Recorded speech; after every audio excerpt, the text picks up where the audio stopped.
Hi. So I hope you had a nice break. We are ready to continue.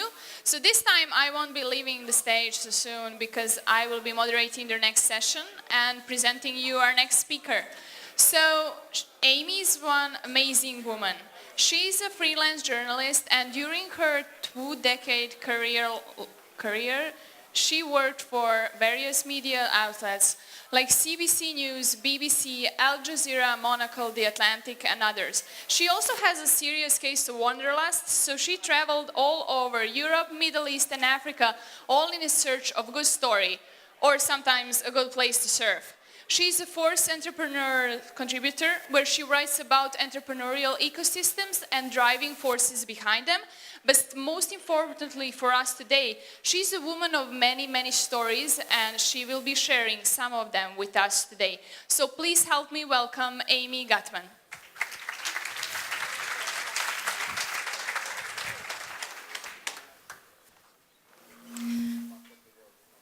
So hopefully everyone has had enough caffeine to pay attention.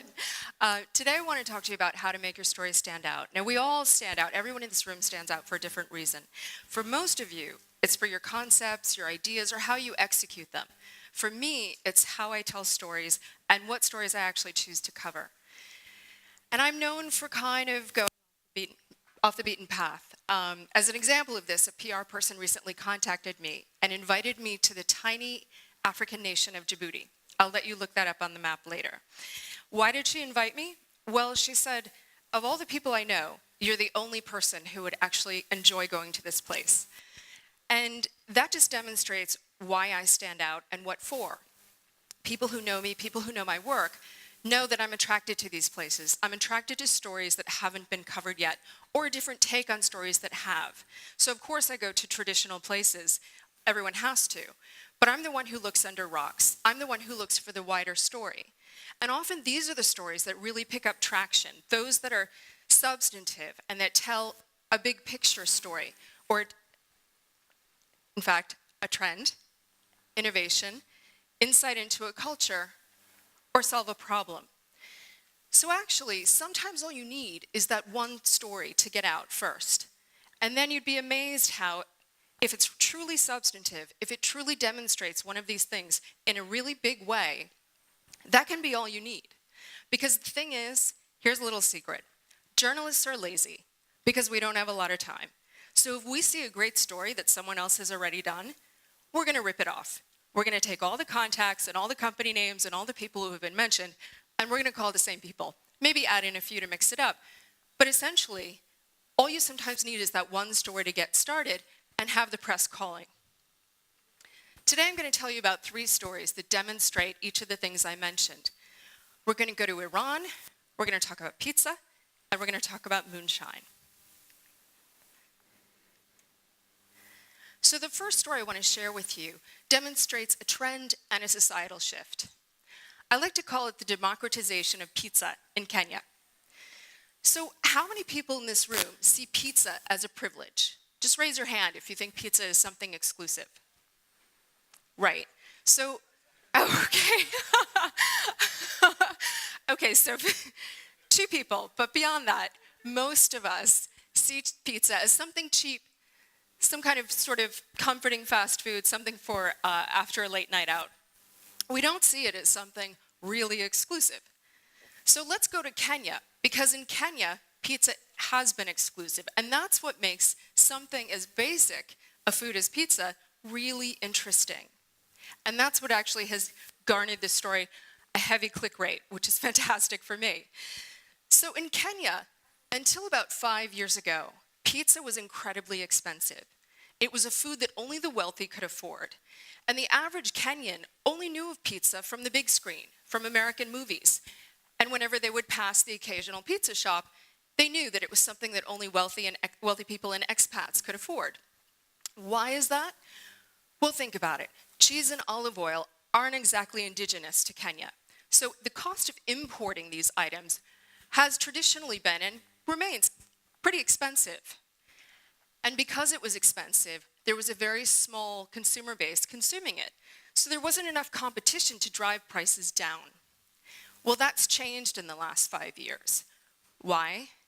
three different factors have come together at about the same time. And as we all know, timing is everything.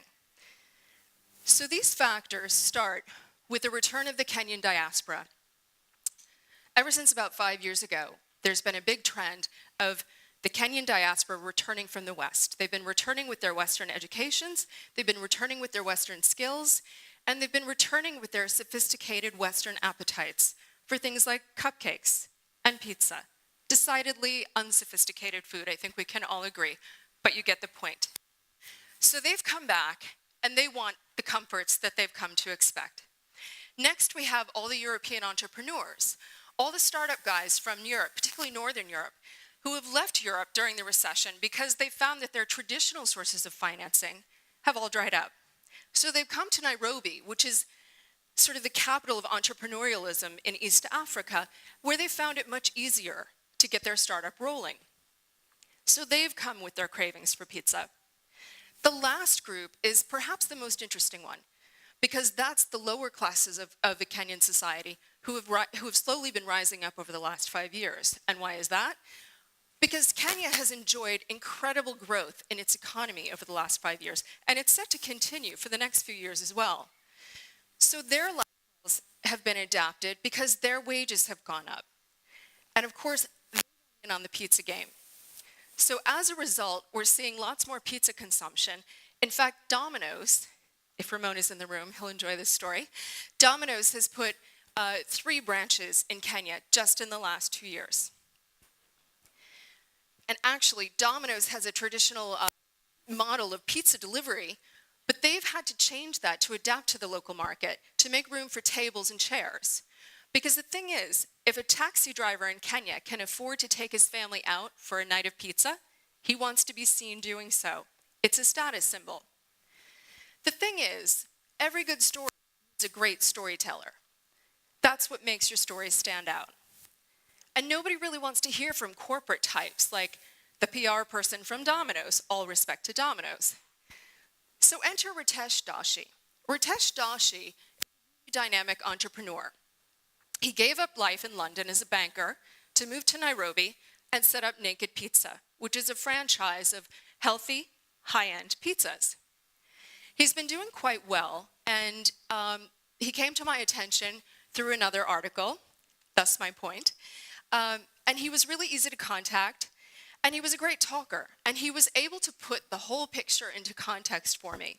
He was able to weave the tale of what was going on in Kenya, and the fact that the market size had changed so much and was so vast, and there were so many opportunities. He was able to talk about the challenges of setting up a business in Kenya, the realistic ones, and how he went there thinking he could have 15 branches, and now realized he'll probably max out at 5. He also talked about his employees, who before they came to work for him had never even tasted pizza. So Ratash was really good for my story. Now on his own, good old Ratash probably wouldn't have made it into Forbes for his own story. He's a good guy, but not enough to sustain a long piece. But if you couple him with the bigger story, using him to tell that story, weaving it through, it was like 2 pieces of a puzzle that fit perfectly together. He was the perfect person to tell the story. And that's something that you have to offer to a journalist. What does your startup, what is your concept, what does your idea say about a wider trend or even a societal shift? It's okay if there are other examples. In fact, that helps evidence your point. But are you in a position to perhaps pitch your story to the media as evidence of a trend or societal shift? Because if so, all of a sudden it takes on a whole new meaning. And it's less about a profile or something that kind of feels a bit thin and lacking in substance, and it becomes a really interesting story. Now, why did I choose Ratash? Well, like I said, he was able to tell the story that I needed him to tell. He was responsive, and I think that's something that a lot of people, a lot of startups in particular, who don't have PR firms don't realize. You have to respond to the media. You have to engage with the media when they engage with you, even if you're not ready to engage with them. A simple no thank you, we'll be in touch when we're ready, is all it takes. You'd be amazed how many startups don't respond to emails. He was easy to work with. And he was flexible about timing and location. The thing is, freelance journalists are really short on time. We don't get travel budgets. So if we're in a foreign location, we're trying to squeeze in a lot of meetings in a really short amount of time. So Ratash was very happy to meet me on a Monday night, 8 o'clock, in my hotel room over a dinner of one of his pizzas. He didn't even bat an eyelid. So when we meet an entrepreneur or a potential interview subject who's willing to go above and beyond to meet with us and doesn't care if it's early morning, late at night, weekend, whatever, then they capture our attention and we actually want to meet with them because they make it easy for us. So make it easy for a journalist. The last thing is that he was supplied materials really quickly. I needed pictures at the last minute that he didn't have. He went and got them, and it worked perfectly. So Ratash made my job really easy. The second story I want to talk to you about is one that demonstrates triumph over failure and insight into a culture. So I call this one Tehrans trailblazing techpreneur. This is the story of a woman named Nazanin. Now, people who are familiar with the tech scene may have heard of her because she's pretty much the face of the female entrepreneur in Tehran. And she's a real pioneer. So Nazanin, like many Iranian women, and a lot of people don't know this, graduated with a master's in IT. Not most, but many women graduate with second or third degrees in Iran, which is something we really don't hear about. She moved to Germany to get some practical experience in the tech field. And then on a trip home, she came up with an idea for a business. After seeing her mother struggle to carry grocery bags up the 3 flights of stairs to their apartment, she wondered whether there wouldn't be a really good business concept in a grocery delivery service in Tehran. So she went about starting up her business, except it was a good idea. It was too good an idea, and she wasn't prepared for it. She wasn't prepared for the media blitz, which even got picked up in The Guardian in the UK. And she really wasn't prepared for the consumer demand that followed after all this coverage. The most important bit is that the very thing that made her business a good idea is the very thing that caused its downfall. Because her whole plan was to try to offer an opportunity for consumers to avoid Tehran's notorious traffic. Because traffic in Tehran is a nightmare. It can take hours to go 1 mile. Except she hadn't thought about how her delivery trucks were going to avoid the same traffic. So you can imagine this was a huge problem. Ultimately, her idea failed. So she moved back to Berlin, got some more experience, and then on another trip home, came up with an idea. She thought, how about Groupon in Iran? People are always looking for something to do. There are no bars, obviously. And it raises an interesting point because the flip side to sanctions is that it creates all these local opportunities in the Iranian market because there is no YouTube, there is no Amazon, there is no Groupon, yet people want these things. It's a very sophisticated market. So she launched her Groupon site with her sister, and all was going well, except she came upon a different challenge altogether. When she would go to these meetings to meet with business owners to try to get them to come on board and allow her to sell their goods and services, they were mostly older men. They really didn't take her seriously. So every time she would step into one of their offices, they would say to her, "We like your idea, now let us speak to the manager." And she would say, "I am the manager." And they would say, "No, we mean the manager." And she would say, "I am the manager." And so this ensued. And obviously they would shut the door and basically tell her, "Come back when you have your manager." So being a clever woman, Nazanin recruited her father. And for every meeting after that, Nazanin's father would come along, she would introduce him as the manager, sit him down, tell him to be quiet, and she would do the deal. So this is a nice little anecdote to the story, which always helps because everybody likes a little color. Her company has been a huge success. It's gone from just her and her sister to 160 people on staff in 4 years, and it's had incredible growth rates. And she has been featured a number of times as a pioneer in Iran's tech industry. And she's now a mentor to other women and men in the industry. So why did I choose Nazanin? Because there are other female entrepreneurs in Tehran. Well, her success is interesting. Her success is what makes the story viable. Because obviously, nobody wants to hear about somebody who's failed and failed and failed and failed. But her success isn't what makes this story interesting. What makes her story interesting is the trial and error, her triumph over failure. And that's something I think a lot of startups and a lot of entrepreneurs dismiss and don't see the value in and try to hide. And as you all know, Silicon Valley, of all places, embraces failure. And Americans in particular love rooting for the underdog, especially when they overcome obstacles. The thing is, triumph over failure is really important because it helps impart your wisdom to other people. Nazanin's experience, not being prepared for the media, not being prepared knowing that that would then lead to consumer demand, and not being prepared for the obvious logistical challenges of what she was trying to do, seem like basic mistakes, but they're ones that maybe a lot of people haven't considered. And there's value in that, especially these days when journalists are looking for lists, because these get high click rates, the top 10 startup myths, the top 10 mistakes never to make as an entrepreneur. So I'm sure all of you may have something to impart about this, may have something that other people can learn from. She also obviously really ticked big the curiosity factor. We learned a lot about Iran. We learned a lot about what it's like being a woman there and how the challenges are maybe a bit different than what we expect. And the last thing is she was very easy to reach. Now, one of the things I've really encountered problems with, as I mentioned earlier, is getting a response from certain communities of the startup arena. Surprisingly, Paris in particular is a very hard one to crack.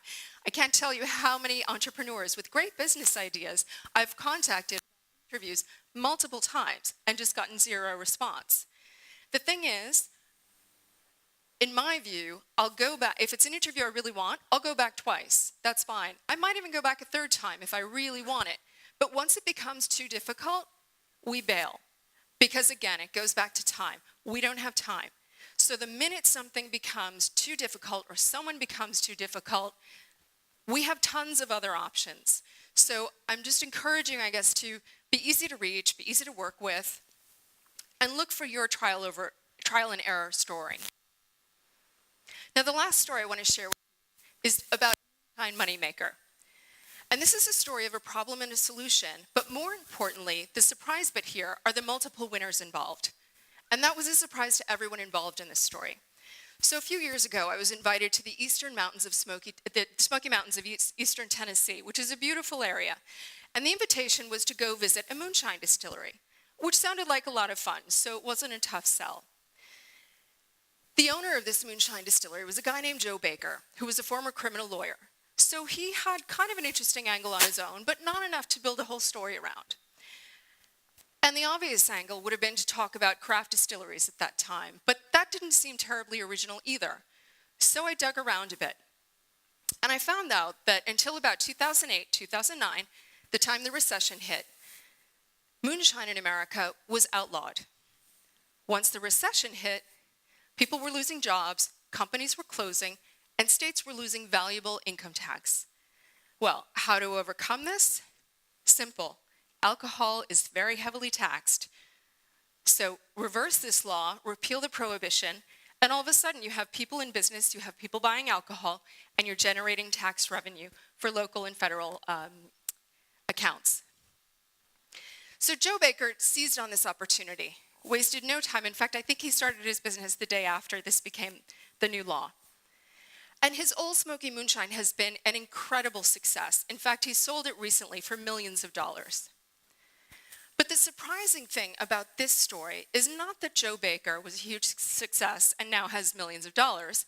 It's not that the government benefited as well. And it even goes beyond the fact that he's employed hundreds and hundreds of local people, from his production line to printing labels to driving the trucks that deliver all this moonshine. It even goes beyond that to the local farming community. The farmers who, when a storm happens, which is pretty common in the South, their fruit gets downed. it gets fallen to the ground, it gets bruised, and it's unsaleable. And they're stuck with all this rotten fruit, and they've lost money. Well, Joe Baker and his crew buy this fruit because they want to flavor their moonshine with it.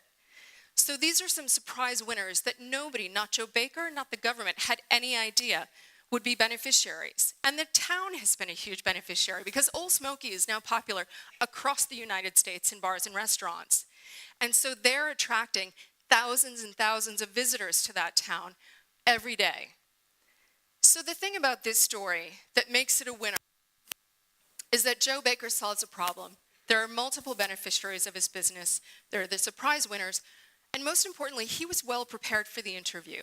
He knew that I was going after substance. He came prepared with statistics, with figures, with important information, rather than just talking about moonshine as a trend and all the different flavors and things like that. So I would encourage you to be well prepared for any interview you do, because that's the other thing about the press. When we come to an interview, we're prepared. If you're not prepared, and we sense that, you lose credibility. And we cut that interview as short as possible because it goes back to time. So if we think the interview's going nowhere, we're out of there. On the flip side, a great interview can go on for hours, and it can be the beginning of a wonderful relationship and lead to multiple stories.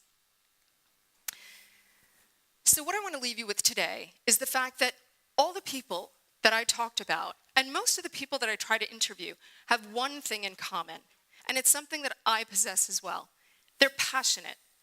They're incredibly passionate about what they do, and that comes across, and it's infectious. And that's actually why I love working with startups, because you feel this incredible energy. Everybody feels really optimistic and like they can change the world with their product or service. So what I would encourage you to do is find your energy, tap into your passion, find your story, and pitch a journalist. Thank you.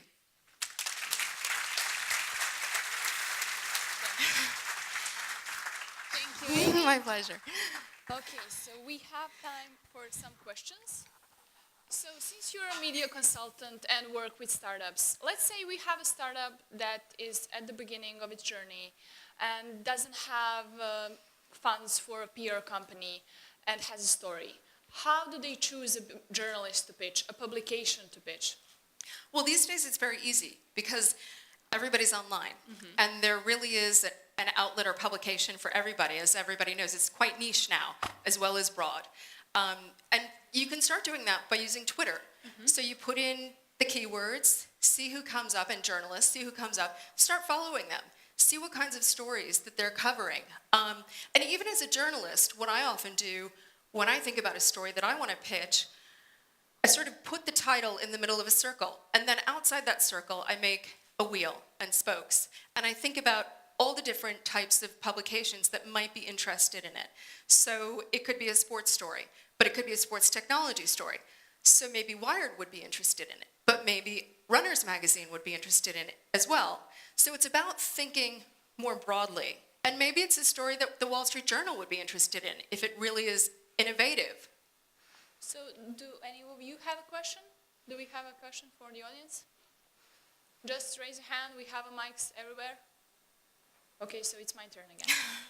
So let's get back to Joe from Old Smoky. You said that he came well prepared for the interview, and that's what made the difference in his story. How do you prepare? What can you expect when you go to the interview with the journalist?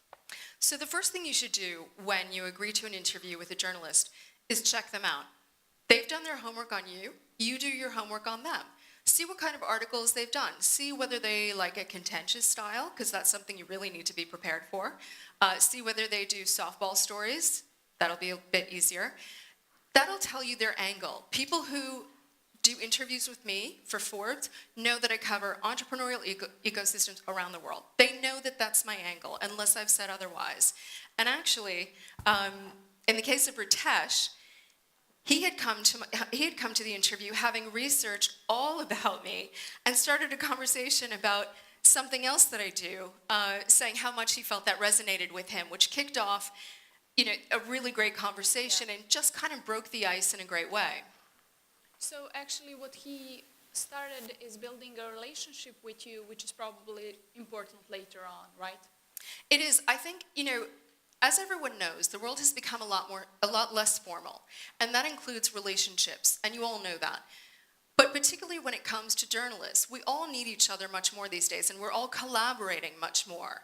And so someone like Ratash, sitting down for the interview and warming things up, which I don't think was intentional, I think it was sincere, but genuinely warming things up by connecting with me about something we had in common, in places that we've both lived, really ignited a conversation. And that interview went on for 3 hours. And in fact, he's coming to London in July and wants to get together, and it's a friendship now. But in the case of Joe Baker, because he was great to talk to, hosted a fabulous barbecue with loads of moonshine one of the nights that we were there, and really nurtured that relationship. It's a story I covered 3 years ago. But last December, I was really desperate for a story for Forbes before the Christmas break. And I called Joe and said, hey, can we just refresh that interview? Because I need to just jam something into Forbes. And sure enough, 3 years later, he got coverage again. And there was no way for him to know when we first met where I would wind up. And I think that's really important to remember too. You don't know where people are going to land. And so it's a good investment no matter what happens. Okay, so we are out of the time, but Amy is here. Oh, you have a question. Please ask. Sorry. Hi, Amy. Long time no see. Yeah, I have a question. So, what would be your favorite question to ask any startup? Oh, gosh. I know. I suppose it's, what makes you interesting? What makes you or your product interesting? And really, that's the first benchmark. If you can't tell me or an investor what makes you or your product or service interesting, then I think you have a bigger question to answer.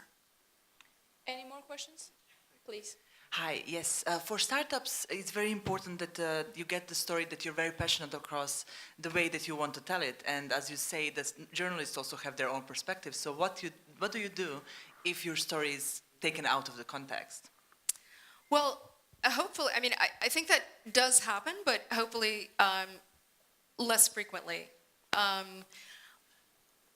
It's an interesting one because actually I've been wrestling with a very popular Berlin startup that's in the radio audio space. I won't mention it, but it has something to do with clouds. And they've become incredibly difficult and controlling. And I'm in Berlin next Wednesday, wanted to meet with them. I'm out, I'm done, because it's just been too difficult. So I think you have to be careful and to couch your message in a way that works but doesn't come across as controlling, because the minute someone senses that, they get suspicious that you have something to hide or that you're trying to manipulate too much. I think as long as you stay on message, it'll work. Okay, so we don't have any more time for questions, but Amy is here, so feel free to approach her, and you have her Twitter handle there, so feel free to tweet her, and maybe even to picture her your story. You never know. So thank you, Amy. Thank you. Big round of applause again for Amy, please. Sorry. Oh, this is awkward.